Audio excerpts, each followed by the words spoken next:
ভারতের উড়িষ্যা রাজ্য থেকে একই পরিবারের ১৪ জনকে রাতের আধারে জোরপূর্বক বাংলাদেশে ঠেলে পাঠিয়েছে ভারতীয় সীমান্তরক্ষী বাহিনী বিএসএফ। বৃহস্পতিবার কনকনে শীতের মধ্যে চুয়াডাঙ্গার দর্শনায় খোলা আকাশের নিচে তাদের রাত কাটাতে হয়।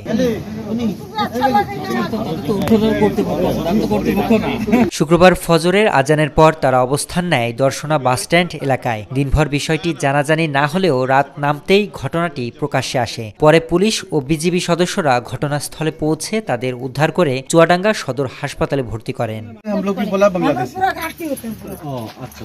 শেখ আব্দুল জব্বার ও পরিবারের দাবি, তারা ভারতের উড়িষ্যা রাজ্যের জগৎ সিং জেলার সাতকুড়া ধনীপুর এলাকার বাসিন্দা। প্রায় ৭০ বছর ধরে সেখানে বসবাস করে আসছিলেন। তাদের বাড়িঘর, সংসার ও সমাজ সবই রয়েছে ভারতে। ভারতের বাড়ি জগৎসিংপুর ডিস্ট্রিক্ট।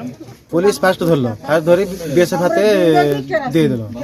দিয়ে দিয়েছেন না, কইলা কি এখান থেকে চলে যায়, বাংলাদেশ চলে যায়, এখান থেকে তোমার 14 জন আছে।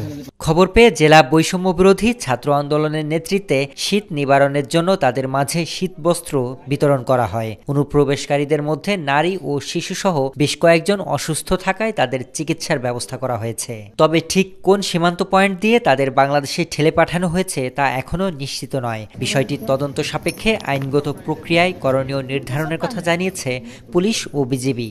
ভারতীয় নাগরিক দাবি করা একটি পুরো পরিবারকে এভাবে মধ্যরাতে সীমান্ত পার করিয়ে দেওয়ার ঘটনা নতুন করে সীমান্তে মানবিক ও কূটনৈতিক প্রশ্ন তুলছে। সর্বোচ্চ ভালো হবে আপনাদের এই যে বাচ্চা কাচ্চা নিয়ে খোলা আকাশে নিয়ে। শরীফ রাহাত, দেশকাল নিউজ।